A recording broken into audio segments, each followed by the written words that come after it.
Dalam hadis, Bapak Ibu sekalian, ini riwayat Imam Bukhari Muslim, dari Abu Hurairah Rasulullah SAW bersabda, laisal ghina an kasratil arad, walakinnal ghina ghinan nafsi. Sabda Rasulullah, bukanlah kekayaan itu banyaknya harta benda, tetapi kekayaan itu adalah kekayaan jiwa. Artinya bahwa tidak akan ada orang yang pernah merasa puas dengan harta kalau jiwanya tidak puas. Sebaliknya seseorang akan merasa tenang, bahagia dan merasa puas dengan apa yang dimiliki kalau jiwanya sudah merasa kaya. Itu disebut dengan sifat qanaah. Jadi sifat merasa puas, merasa bahagia dengan apa yang dimiliki. Nah, maka Islam mengajarkan kekayaan yang sesungguhnya adalah dimulai dari jiwanya, yaitu kekayaan jiwa. Dan kekayaan jiwa itu harus dilatihkan, dididikkan, yaitu merasa puas dan merasa bahagia dengan yang dimiliki. Sebaliknya kalau jiwa itu selalu diajarkan merasa tidak puas, merasa tidak cukup dengan yang dimiliki, maka yang keluar pun adalah perasaan dan sikap merasa tidak puas.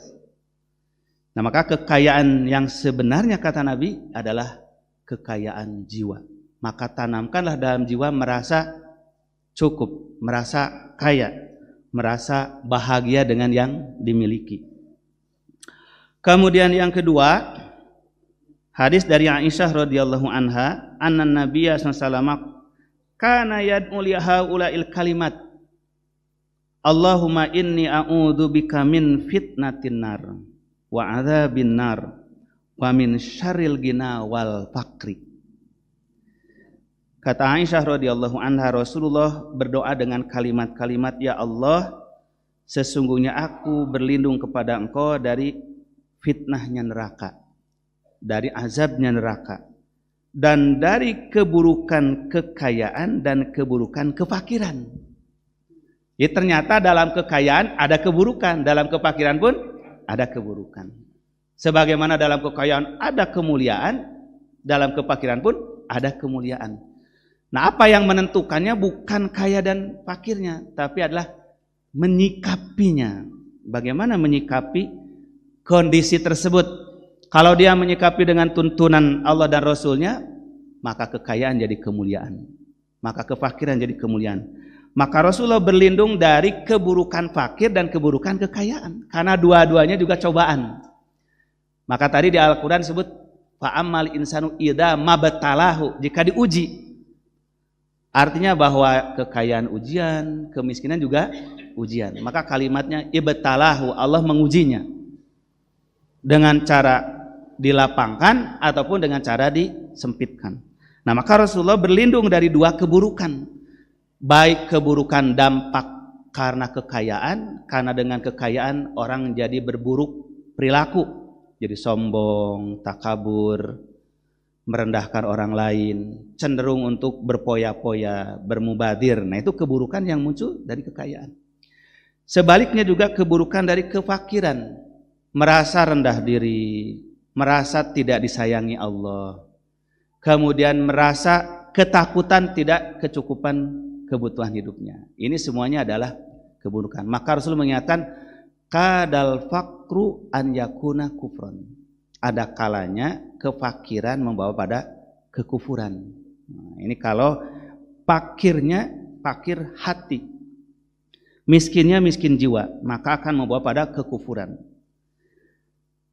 Maka Bapak Ibu yang dirahmati Allah Subhanahu wa taala, ajaran Islam memandang kefakiran maupun kekayaan dalam posisi yang sama. Bukan menyebab kemuliaannya, tapi bagaimana sikap dalam menghadapi kecukupan kekurangan itu, itulah yang menentukan kemuliaan. Nah, kemudian apa definisi dan batasan kemiskinan? Para ahli membagi kemiskinan itu kepada dua macam, Bapak sekalian. Pertama ada disebut dengan kemiskinan absolut. Kemiskinan absolut ini yaitu kemiskinan yang sama standarnya di dunia, di mana orang dikatakan miskin manakala tidak terpenuhi kebutuhan hidup pokok. seperti tidak cukup makanan, tidak cukup pakaian, tidak cukup tempat tinggal yang layak. Nah, disebut miskin. Seluruh dunia standar kemiskinan sama. Kalau yang dimaksud miskin, miskin absolut. Nah, di dunia ini dari 10 negara itu 9 negaranya itu masih dikategorikan miskin. Perbandingannya itu karena belum terpenuhi hajat hidup mereka, tempat tinggal, makanan yang sehat. Ini problem dunia kemiskinan ini. Yang kedua ada kemiskinan relatif, yaitu kehidupan yang tidak memenuhi standar kelayakan ukuran modern yang berbeda-beda antara satu negara dengan negara lain. Nah, ini mah kemiskinan yang dinamis, berubah. Kalau di masa Nabi, Bapak sekalian, disebut miskin itu kalau tidak punya makanan, minuman, cadangan untuk 3 hari 3 malam, itu miskin. Jadi kalau sudah punya makanan untuk cadangan 3 hari 3 malam, sudah dikategorikan gina, kaya, sudah kaya. Jadi kalau dikatakan siapa yang tidak wajib zakat fitrah, nah, itu definisinya para fuqaha yang tidak cukup makanan untuk 3 hari 3 malam sekeluarga, ia tidak wajib zakat fitrah. Itu namanya kemiskinan absolut. Kalau sekarang standar kemiskinan berubah. Mungkin di Amerika beda standar miskinnya karena nggak punya apartemen, nggak punya mobil, itu miskin kan gitu.